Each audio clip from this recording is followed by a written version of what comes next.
I discovered the truth about my wife's betrayal while our children opened Christmas presents. Some moments tattoo themselves on your soul, the kind that split your life into before and after. My name is Malcolm Halstead, and I'm 37 years old. I spend my days rebuilding a stable home for Nash and Leah, ages 8 and 6, in the house where I once believed in forever. Our holiday traditions were sacred. Hot cocoa with extra marshmallows, matching pajamas, the tree's warm glow casting shadows on family photos that now tell different stories. My wife Alana chose to shatter that peace for stolen moments with Walter Grayson in a hotel room. I didn't rage or break. Instead, I documented everything with the precision of my military training. The evidence mounted, text by text, photo by photo. Justice isn't about revenge. It's about protecting what matters and ensuring lies crumble under their own weight. Before I go any further, let me know in the comments where in the world you are watching from, and make sure to subscribe because tomorrow I will share a story you don't want to miss. But let me start from the beginning. The wrapping paper crinkled beneath Nash and Leah's eager fingers as they tore into their presents. Christmas morning light filtered through our front windows, catching the tree's ornaments just right. The scent of cocoa drifted from the kitchen where I'd added extra marshmallows, the kids' favorite holiday tradition. "I'm going to grab those cinnamon rolls from Baker's," Alana announced, already pulling on her coat. "Traffic shouldn't be bad on Christmas morning." I nodded, watching her slip out the door. The same door we'd walked through as newlyweds, carrying Nash for the first time, steadying Leah's first steps. While the kids compared their new toys, I noticed an old tablet tucked in the decoration box I'd brought down from the attic. Probably forgot it there last year. The battery still had juice, so I powered it on, thinking Leah might want to try her new drawing app. A notification pinged.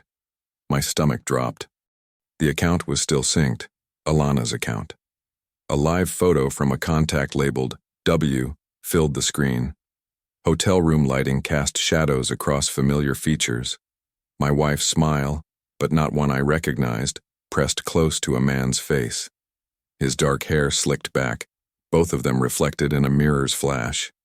My hands started to shake. I set down my cocoa before I could spill it. "Hey kids," I managed, keeping my voice steady. "Nana Joan called. She needs help with her tree. Why don't we surprise her?" 10 minutes later, I watched them bounce through Nana's door. She must have read something in my face because she didn't ask questions, just gathered them close with promises of hot chocolate and stories. The drive to the Marriott felt surreal. Christmas decorations blurred past my window while I rehearsed responses in my head, determined to stay controlled. The hotel's parking lot was nearly empty, just a few cars dusted with morning snow. Room 412. I knocked. Walter opened the door with the confidence of a man who thought he owned the moment. Behind him stood Alana, wearing the cream sweater I'd given her last Christmas, her hair still damp. "You must be Walter." I watched his smug expression falter. "Who the hell are you?" "The husband whose kids are waiting for their mother to bring cinnamon rolls." Alana stepped forward, arms crossed. "Why are you here?" "Because our children were waiting for you by the tree," I said evenly. "You texted traffic. You meant sheets." "You're being dramatic," Walter cut in, squaring his shoulders. "Adults make adult choices." Sadly, she made a dumb one. "Step aside.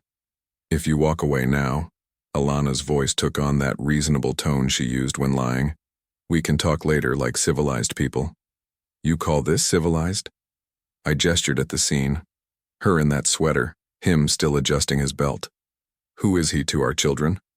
"No one," she said too quickly. Walter laughed. "She told me you were controlling." I met his eyes. "What I am is meticulous. The photo, the messages, the card charges, those go in a file. A judge will read that file." "Back off." Walter bumped my shoulder hard. I didn't shove back. Instead, I lifted my phone, still recording. "Thanks. That's an incident report now." "Please." Alana's voice dropped to a whisper. "Don't ruin everything." "You already did." I turned to leave. "I'm taking Nash and Leah to my mother's. When you're done here, think carefully about your next move." The elevator doors closed on their stunned faces. Outside, snow had started falling again, covering Christmas in white silence. I had what I needed. Now it was time to begin. Nana Jones' Christmas tree sparkled with the same ornaments we'd hung every year since I was Nash's age. The kids sprawled on her carpet, already deep into their new toys. Leah had her art supplies spread around her like a rainbow explosion, while Nash methodically assembled his new chess set. I hugged them both tight, breathing in that mix of sugar cookies and childhood that seemed to follow them everywhere. Having fun with Nana? She's teaching us to make snowflakes. Leah held up a carefully folded paper. Want to see? In a bit, sweetheart. I need to handle some grown-up stuff first. Nana Joan caught my eye from the kitchen doorway. She didn't ask questions. She never needed to. Instead, she just nodded toward her home office. Use whatever you need, Malcolm. We'll keep busy out here. The familiar scent of old books and leather chairs wrapped around me as I settled at her desk. My hands shook slightly as I opened my laptop, but my mind felt razor sharp. First, the tablet screenshots. I transferred everything, creating folders with timestamps. Next came the credit card statements. There it was.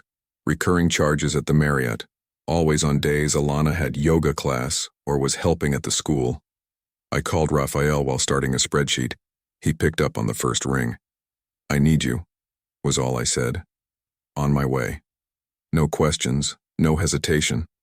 That's why we'd stayed friends since our Air Force days. 20 minutes later, Raphael's solid presence filled the office doorway. He took one look at my face and closed the door behind him. Tell me. I played the hotel video. His jaw tightened watching Walter's shoulder check, but he waited until it finished before speaking. Be a glacier, he said finally. Slow, heavy, unstoppable. What's the first move? Changing the locks? State law allows it while we're both on the deed. Smart. Then what?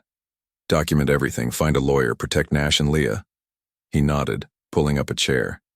Let's outline this. No mistakes. The afternoon passed in a blur of planning. By evening, I had new locks installed and was waiting in my living room. The kids' stockings still hung from the mantel, a reminder of everything at stake. The front door rattled around 9. Then came the key that no longer worked, followed by pounding. I opened it to find Alana seething, Walter hovering behind her like a shadow. What the hell is this? She tried to push past me. New boundaries, I said, blocking the doorway. We need to talk. By locking me out of my home. Secret lives have public costs. I kept my voice low, aware of neighbors' windows. You made your choice this morning. Walter stepped forward. You can't do this. I already did. Legally. Malcolm, please. Alana's tone shifted to the pleading one she used when cornered. We can work this out. The kids need both of us. They needed you this morning. You chose a hotel room instead. Her face hardened. Fine. Then I'll take Nash and Leah. You're unstable, changing locks, stalking me at hotels. Wait until a judge hears about your controlling behavior. The threat hung in the frigid air between us. I looked at her, really looked at the woman I'd trusted with everything, and saw a stranger. Without another word, I closed the door firmly. The sound of it latching felt like the period at the end of a chapter I never wanted to read again. Harper Lou's office felt like a fortress of calm on December 26th. While holiday music still filtered in from the quiet street below, her steady gaze and precise movements anchored me to reality. Walk me through everything again, she said, legal pad ready. Every detail matters. I laid it out chronologically, the tablet discovery, hotel confrontation, lock changes. Her pen moved steadily, pausing only to clarify specific times and exact words spoken. Good, she nodded, setting down her pen. Now here's our plan. First, we file for a temporary parenting plan today. Second, we document every single aspect of your parenting duties. Third, we put Walter's firm on notice about their fraternization policies. How detailed do you need the documentation? Everything. School pickup times, homework help, bedtime routines, doctor appointments. Think of it as building a foundation brick by brick. She pulled out a fresh legal pad. Start your log now. What did you do with Nash and Leah this morning? I thought back to breakfast at Nana Jones. Made them oatmeal with brown sugar, Nash's favorite. Helped Leah pick out her clothes. Packed Nash's science folder for school tomorrow. Perfect, keep noting things exactly like that. My phone buzzed, Alana's first text of the day. You're controlling everything to hurt me. This isn't fair. Harper glanced at the screen. Archive everything she sends.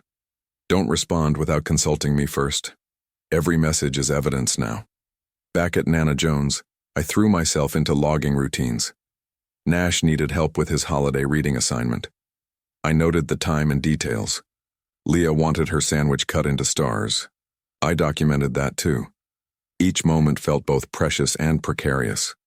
The texts from Alana kept coming. You can't keep me from my children. Walter says what you're doing is illegal. Answer me. I archived each one without responding, though my fingers itched to defend myself. That evening, Raphael brought takeout to Nana Jones after the kids were asleep. You're doing the right thing, he said between bites of lo mein. Stay the course. The doorbell rang at 10 p.m. sharp. Through the security camera, I saw Alana and Walter on the porch. Raphael immediately started recording on his phone. You can't keep hiding behind locked doors, Alana called out. I opened the door but kept the chain on. I'm not hiding. I'm following the rules. Rules? Walter scoffed. You changed the locks illegally. State law allows it. Check with your lawyer. We'll crush you in court, Walter muttered, stepping closer. Everything you're saying is being recorded, Raphael spoke up, phone steady. Alana's face twisted. You're going to regret this, Malcolm. All of it. Good night, Alana, I said quietly, closing the door. We watched through the window as they stormed back to Walter's car, their angry gestures visible in the streetlight. The engine revved louder than necessary as they pulled away. Raphael lowered his phone. Got it all? Harper will want to see this. 3 days after Christmas, Harper filed our custody petition. The temporary parenting plan felt like the first solid ground I'd stood on since finding that tablet. Nash and Leah would stay with me while the court sorted through everything. I remember sitting in Harper's office, reading through the filing, my hand steady for the first time in days. This is good, Harper said, adjusting her glasses. We've documented your primary caregiver status thoroughly. The judge will see. Her phone buzzed. She glanced at it, her expression tightening. What is it? Alana's response just came through. She turned her laptop toward me. You need to read this. The words hit like ice water. Petitioner has demonstrated a pattern of physical intimidation, including pushing me during arguments. That's a lie, I said, my voice hoarse. I know. Harper's tone was gentle but firm. We have the hotel video showing the opposite. We have character witnesses. We'll counter this. But the accusation burrowed under my skin. I'd spent 14 years building a life with Alana, protecting our family, teaching Nash and Leah about honesty. Now she was painting me as someone they should fear. That evening I was helping Nash with his math homework at Nana Jones' kitchen table when tires crunched on her gravel driveway. Alana's car pulled up, Walter at the wheel. She stepped out, and even from inside I could see the yellowish marks on her arm. Marks that hadn't been there that morning at school drop-off. He did this. Her voice carried through the windows. Malcolm pushed me. Look what he did. Nash's pencil stopped moving. Leah, coloring nearby, dropped her crayon. Daddy? Leah's voice trembled. It's okay, sweetheart. I pulled them both close. Sometimes grown-ups say things that aren't true when they're upset. But the truth always comes out. I'm scared, Nash whispered. I know, buddy, but we're going to be okay, I promise. The first hearing came fast. Harper presented our evidence methodically. Nana Jones' statement about my consistent care for the kids, the hotel video showing Walter's aggression and my restraint, records of my steady presence at school events and doctor appointments. Your Honor, Harper concluded, Mr. Halstead has been the stable force in these children's lives. The allegations against him are unsupported by any evidence beyond Ms. Halstead's claims.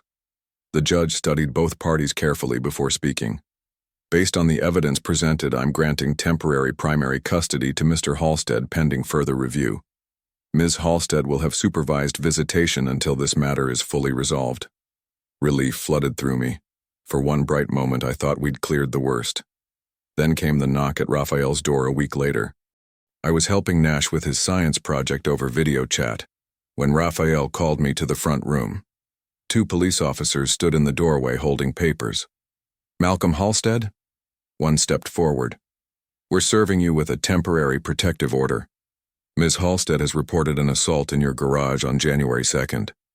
I sat heavily on Raphael's couch, the papers trembling in my hands. The lies were growing bigger, darker, more calculated than I'd imagined possible.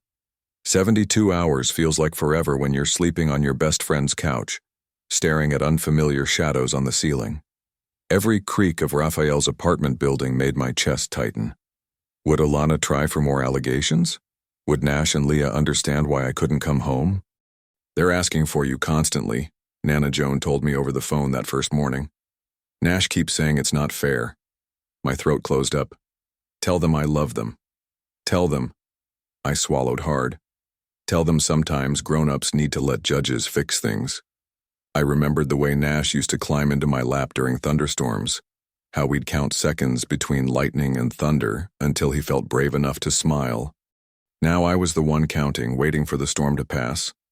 Harper called 3 times a day, her voice steady as a heartbeat. "The timeline doesn't add up, Malcolm. She claims you cornered her in the garage at exactly the time you were documented elsewhere. We just need to prove it." "How do we prove something that never happened?" "By showing where you actually were." Harper paused. What else might be on that tablet? The tablet. I'd almost forgotten about it in the chaos of the protective order. It sat in Raphael's kitchen, powered down since Christmas morning. I plugged it in, watching the screen flicker to life. "Look for synced backups," Raphael suggested, peering over my shoulder. "Cloud storage, message archives." My hands shook slightly as I navigated through folders. There, a backup from 2 weeks ago. I opened it and found myself staring at weeks of conversations between Alana and Walter. My stomach turned as I scrolled, but then I stopped cold. "Got you," I whispered. There it was, dated December 28th. "We need to make him look unhinged or he'll get the kids." Alana's words to Walter clear as day. I could almost hear the calculated tone behind them. "We need this notarized," Raphael said, already grabbing his keys. "Right now." While we secured the tablet evidence, Raphael remembered something else. "Your neighbor's doorbell camera, the one that faces your driveway. What if it caught you during the supposed garage incident?" I called Mrs. Romnick next door. Within an hour, she'd sent footage showing me carrying grocery bags at the exact time Alana claimed I was threatening her. The timestamp was crystal clear. 2:47 p.m. on January 2nd. "This is exactly what we needed," Harper said when I sent her both pieces of evidence. "And there's more. The hotel manager just confirmed they have security footage from Christmas morning. It shows everything. Walter's aggression, your restraint, all of it." I sat back on Raphael's couch feeling something shift in my chest. It wasn't triumph. I was too tired for that. It was more like watching storm clouds finally break apart, revealing clear sky underneath. "What happens next?" I asked Harper. "We present everything to the judge. The protective order won't stand against this kind of evidence. Malcolm," she paused, and I could hear papers shuffling. "We're going to get you home to your kids." Raphael squeezed my shoulder. "Told you, be a glacier. Slow and unstoppable." I nodded, thinking of Nash and Leah, of bedtime stories waiting to be finished, of truth finally having its day in court. The weight of those 72 hours began to lift, replaced by something stronger than hope. Certainty. The courthouse had that peculiar silence you only find in places where lives change direction. I sat straight backed in the front row, watching Harper arrange documents with surgical precision while Alana and her attorney whispered urgently at their table. "All rise," the bailiff called. The hotel security footage played first. Even on the grainy screen, Walter's aggressive shoulder check was unmistakable. So was my stillness afterward, hands visible, voice level. I caught Alana shifting in her seat as the timestamp confirmed Christmas morning. "Your Honor," Harper began, "the evidence demonstrates a pattern of fabricated accusations. Note the defendant's location during the alleged garage incident." Mrs. Romnick's doorbell camera footage rolled next. There I was, both arms full of grocery bags at 2:47 p.m., the exact time Alana claimed I had her cornered.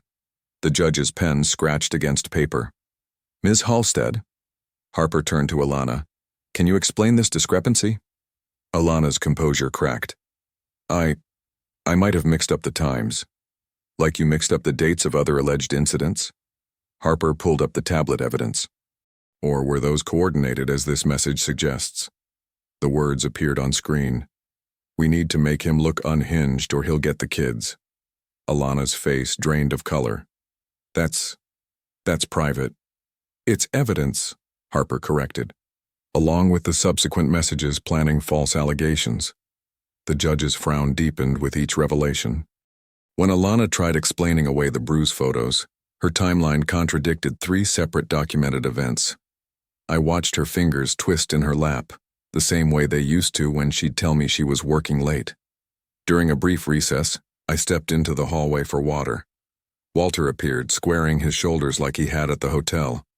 You're really going to destroy her over this? He growled. I met his stare. Adults own the debris. What's that supposed to mean? It means actions have consequences. You both chose yours. He tried to hold my gaze, but looked away first. Some men mistake stillness for weakness. They never understand that true strength lies in staying anchored when storms rage. Back in session, the judge announced she needed time to review all evidence thoroughly. This court will reconvene tomorrow morning for final ruling. Later that night, I tucked Nash and Leah into bed at Nana Jones. Nash's eyes held that worry that broke my heart. Dad, he whispered, is Mom in trouble? Sometimes grown-ups make mistakes, I said carefully. But you know how we wait out thunderstorms? He nodded.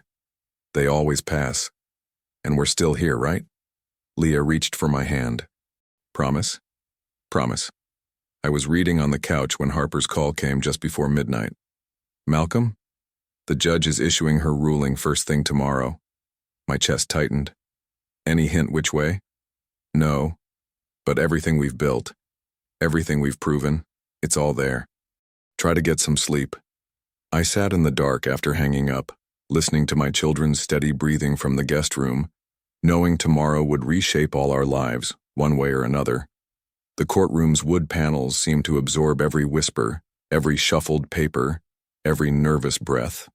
Raphael's steady presence anchored me to my chair, while Harper arranged documents with the same precise movements I'd seen mechanics use before critical engine repairs. Across the aisle, Alana's fingers danced against her skirt hem, a tell I'd recognized through 10 years of marriage whenever she felt cornered by truth. Walter leaned close to her ear, whispering what I imagined were the same empty reassurances he'd fed her since Christmas morning. Their confidence had cracked like thin ice under spring sun. But denial dies hard. All rise, the bailiff announced. Judge Matthews settled into her chair, glasses perched low on her nose as she reviewed the final order. My heartbeat marked each silent second. After careful consideration of all evidence presented, she began, her voice carrying the weight of certainty. This court finds the following. Sole physical custody of the minor children Nash and Leah Halstead is awarded to Malcolm Halstead. The air left Alana's lungs in a sharp gasp. Raphael's hand found my shoulder. Furthermore, Judge Matthews continued, Alana Halstead shall have supervised visitation rights contingent upon completion of court-mandated parenting classes and counseling. Mr. Halstead retains exclusive use of the marital home. Child support is ordered at the statutory rate to be paid by Mrs. Halstead.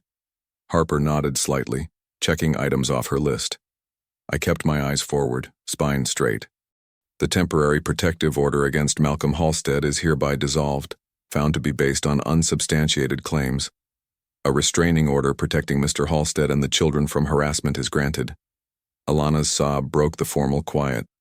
Walter's face darkened as he pulled an envelope from his jacket. I recognized the corporate letterhead of his firm. His hands shook as he read what I knew was HR's final verdict on his policy violations. 10 years of climbing the corporate ladder, undone by hotel receipts and fraternization rules. This is bullshit, he snarled, shoving back from the table. His footsteps echoed as he stormed toward the door, leaving Alana to crumple forward onto the table. I gathered my papers slowly, letting the moment settle like dust after a storm. This wasn't triumph. It was simple justice, arriving with all the ceremony of sunrise after a long night. Outside the courtroom, Nash and Leah broke from Nana Jones' grip and crashed into my legs. Their relief felt lighter than my own, uncomplicated by adult understanding. Daddy! Leah's smile warmed something cold inside my chest. Nash, ever observant, searched my face. Is it over? The important part is, I told him, ruffling his hair. We're going home. Harper approached with her briefcase, professional mask softening. Congratulations, Malcolm, you stayed the course. Thank you, I said, meaning it deeper than words could carry. Both of you. I included Raphael, who simply nodded. He understood. Through the courthouse windows, I watched Alana hurry to her car alone. Walter nowhere in sight. Something told me their passionate affair wouldn't survive the harsh light of consequences. But that wasn't my story anymore. 3 weeks after the court ruling, I found myself making cinnamon rolls from scratch on a quiet Sunday morning. The recipe wasn't complicated, just time and patience like most worthwhile things. The scent of butter and spice filled our kitchen, erasing the memory of that Christmas morning when Alana never returned with breakfast. Nash set up the chessboard on the coffee table, methodically arranging pieces while Leah spread her watercolors by the window. Winter sunlight caught the crystals she was painting, casting rainbow shadows across her paper. These small moments had become our anchor points, marking time not by court dates or supervised visits, but by the rhythm of family rebuilding itself.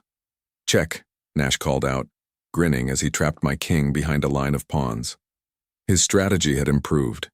He'd been practicing with Raphael during our weekly dinners. When did you get so good at this? I asked, studying the board.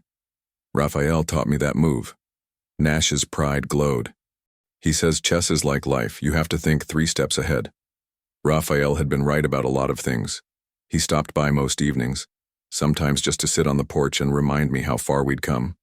From hotel confrontations to homework help, he'd said last night. That's what I call an upgrade. The timer chimed for the rolls. As I pulled them from the oven, my phone buzzed with a familiar notification. Alana canceling another supervised visit. Her excuse this time involved car trouble, though word around town suggested she'd spent the morning arguing with Walter outside his new apartment complex. Is Mom coming today? Leah asked, not looking up from her painting. Not today, sweetheart. But we've got these rolls and your snowflakes are looking beautiful. She nodded, adding another crystal to her collection. The kids had grown used to Alana's inconsistency, finding comfort in our steady routines instead. Through the grapevine, mostly other parents at school, I heard fragments of Alana and Walter's implosion.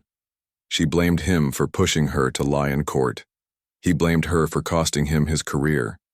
Their passionate affair had curdled into bitter accusations, played out in parking lots and coffee shops across town.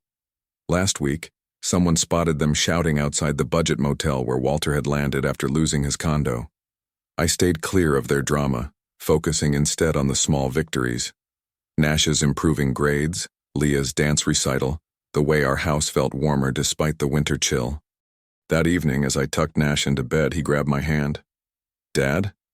Yeah, buddy. Are we safe now? His question carried the weight of memories, arguments on the porch, police visits, courthouse tensions. I sat on the edge of his bed, choosing my words carefully. We are safe, and we always will be because we have truth on our side. Sometimes that's the strongest protection there is. He squeezed my hand, satisfied with the answer. Later, standing at the living room window, I watched snow begin to fall. Somewhere across town, Alana and Walter were probably fighting again, their lies collapsing like houses built on sand. But here, in our home, Nash and Leah slept peacefully. The chess pieces stood ready for tomorrow's game. Leah's snowflakes decorated the windows. We had built something solid on the foundation of truth, and with each passing day, its walls grew stronger. Spring sunlight streamed through our living room windows, painting warm squares across the chessboard where Nash and I faced off in our weekend ritual. The brightness caught his focused expression as he studied his next move. I remembered a time when that same face had been clouded with confusion and hurt. Now it showed only the calm concentration of a boy who knew his home was secure. Check, Nash announced, sliding his knight into position. And made in 3 moves. I surveyed the board, pride mixing with mock dismay. When did you get better than me at this? Last Tuesday, he replied with a grin. Want to know how? The scent of cinnamon and butter wafted from the kitchen, a fragrance that had become our new tradition. Those rolls Alana never brought home that Christmas morning? We'd learned to make our own, better ones. Leah sat by the window, paintbrush in hand, adding delicate spring flowers to the glass. Her artwork changed with the seasons now, marking time in colors instead of court dates. The doorbell chimed, and Harper's familiar smile appeared. She'd stopped by to drop off some final paperwork, but her visit was social more than legal these days. She paused to admire Leah's artwork. "This place feels different," she observed, glancing around at the peaceful scene. "Good different," I agreed. "You know what's strange? People often ask if I miss what I had before. The marriage, the picture-perfect family, the life I thought was real. But how can you miss a mirage? What I had wasn't solid. It was smoke and mirrors, held together by Alana's lies and my willingness to believe them." Word filters through town about Alana and Walter's spectacular collapse. Their passionate affair crumbled under the weight of consequences, bitter fights over unpaid rent, blame-slinging about whose fault it was they both lost everything, accusations about who betrayed whom first. Last I heard, Alana was renting a tiny apartment near the bus line, between jobs, still trying to spin stories that grow smaller every time someone fact-checks them. Walter disappeared to another city, leaving a trail of bounced checks and broken promises. Their great romance died the way most affairs do, crushed by reality's steady march. "Dad, the timer," Leah called from her perch by the window. The rolls came out golden brown, filling our home with warmth and certainty. As I set them on the cooling rack, I caught Harper's knowing smile. "You did good," she said quietly, gathering her coat. "This is what winning really looks like. Let me tell you something, friend. Justice isn't always loud. Sometimes it's as quiet as children laughing in a sunlit room, as simple as cinnamon rolls on a Sunday morning, as certain as a chess game played without fear. It's patient, documented, and final."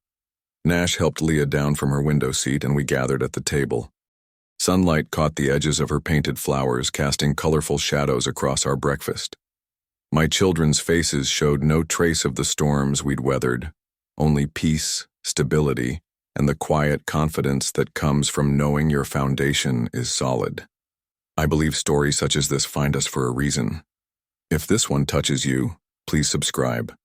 I share a new one every day. In the meantime, there are 2 stories on the screen that are even better.